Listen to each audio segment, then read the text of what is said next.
Hello guys, welcome to my channel Aishu world. Aishu family ఎలా ఉన్నారు? అందరూ బాగున్నారని అనుకుంటున్నా. అందరూ బాగుండాలి అని అనుకుంటున్నా. థ్యాంక్స్ అందరికీ. నా వినాయక చవితి వీడియోస్ని బాగా రీచ్ వచ్చేలా చేశారు. ఒకవేళ మీకు హర్రర్ స్టోరీస్ ఇష్టమైతే హర్రర్ స్టోరీస్ అంటే ఇంట్రెస్ట్ అయితే నా ఛానల్లో ఉన్న వీడియోస్ అండ్ షార్ట్స్ చెక్ చేయండి. మీకు ఏ టాపిక్ గురించి వీడియో కావాలో కామెంట్ చేసేయండి. ఇంకా వీడియోలోకి వెళ్ళిపోదాం. ఈరోజు గణేశుడు గురించి ఇంట్రెస్టింగ్ టాపిక్స్ గురించి మాట్లాడుకుందాం.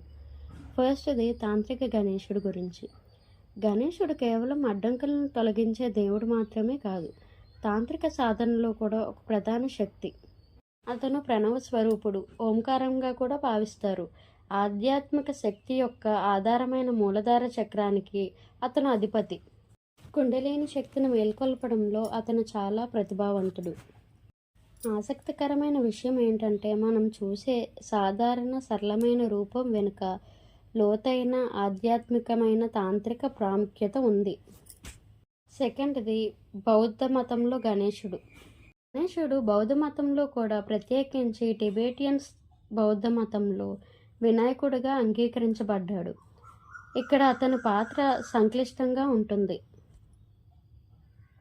అతను ధర్మాన్ని రక్షించేవాడు కాగా, కొన్నిసార్లు అడ్డంకులు కలిగించే ఆత్మగా కూడా చిత్రీకరించారు. బౌద్ధ దేవతలచే శాంతించబడతాడు. ఇందులో ఆసక్తికరమైన విషయం ఏంటంటే, ఒకే దేవుడు వివిధ మతాలలో ఎలా విభిన్నమైన పాత్రలను పొందుతాడో ఇది చూపిస్తుంది. మూడవది జ్యోతిష్యంలో గణేశుడు కేతుతో సంబంధం. జ్యోతిష్య శాస్త్రం ప్రకారం గణేశుడు కేతు గ్రహానికి అధిపతి. ఆధ్యాత్మికత, మునుపటి కర్మ, హఠాత్తు సంఘటనలకు సంకేతం. గణేశుని ఆరాధన ద్వారా కేతు సంబంధిత ప్రభావాన్ని శాంతింపచేయవచ్చు అని నమ్ముతారు. ఆసక్తికరమైన విషయం ఏంటంటే, గణేశుడు ఆరాధన కేవలం మంత్రం కంటే ఎక్కువగా ఒక వ్యక్తి యొక్క విధి మరియు కర్మను నిర్వహించడానికి ఒక సాధనగా ఇది ప్రవర్తిస్తుంది. నెక్స్ట్, గణేశుడు మరియు ఎలుక వాహనం సంకేతం ఏంటి? భారీ దేహం కలిగిన గణేశుడు ఒక చిన్న ఎలుకని వాహనంగా ఉపయోగించడంలో లోతైన సంకేతం ఉంది. ఎలుక మన అస్తవ్యస్తమైన ఇంద్రియాలు మరియు కోరికలను సూచిస్తుంది. ఇది నిత్యం ఏదో కోరుకోతూనే ఉంటుంది. గణేశుడు ఎలుకపై ఎక్కి ఉండటం అంటే బుద్ధి ద్వారా కోరికలపై నియంత్రణ సాధించడం ఎలా అని లోకానికి చాటుతాడు.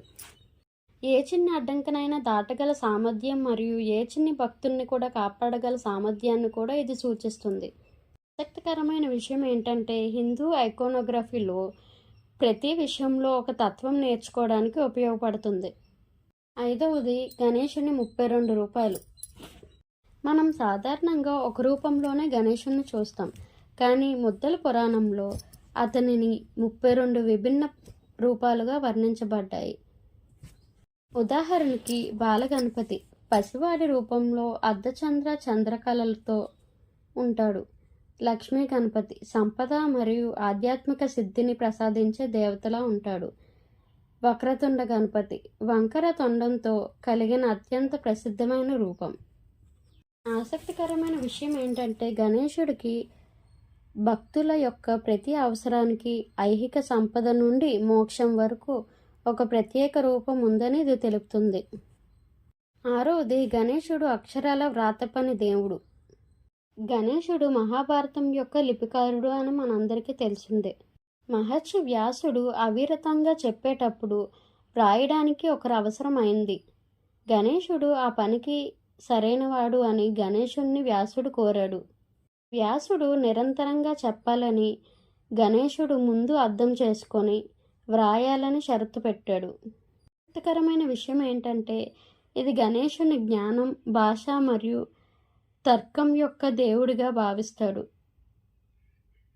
అందుకే విద్యారంభంలో మొదట అతనినే ఆరాధిస్తారు. ఏడవది భారతదేశం వెలుపల గణేశ ఆరాధన. గణేశ ఆరాధన భారతదేశం మొత్తంగా విస్తరించింది. థాయిలాండ్లో ప్రాప్ ఐకినేట్ అని పిలుస్తారు వినాయకుడిని. వ్యాపారస్తులు ఆరాధించే దేవుడిగా కొలుస్తారు. ఇండోనేషియా బాలీలో గణేశుడు ప్రధాన దేవత. అక్కడ అతని రూపం భారతీయ రూపం కంటే భిన్నంగా ఉంటుంది. జపాన్లో కంగీటన్ అని పిలుస్తారు మరియు సంతోషాన్ని కలిగించే దేవుడిగా పూజించబడతాడు. ఆసక్తికరమైన విషయం ఏంటంటే గణేశుడు ప్రజాదరణ మరియు సార్వత్రిక అపీల్ని చూపిస్తుంది. ఈ విషయాలు గణేశుని గురించి మనకు తెలిసిన దానికన్నా లోతైన మరియు సంక్లిష్టమైన వ్యక్తిగతమైన విషయాల్ని చూపుతాయి అని చెప్పవచ్చు. ఈ కంటెంట్ మీకు నచ్చుతుందని అనుకుంటున్నా. నచ్చితే ఐషు కష్టానికి మోటివేషన్గా సబ్స్క్రైబ్ చేసుకోవచ్చు కదా. ఐషు వరల్డ్‌కి ఫ్యామిలీ అయిపోండి.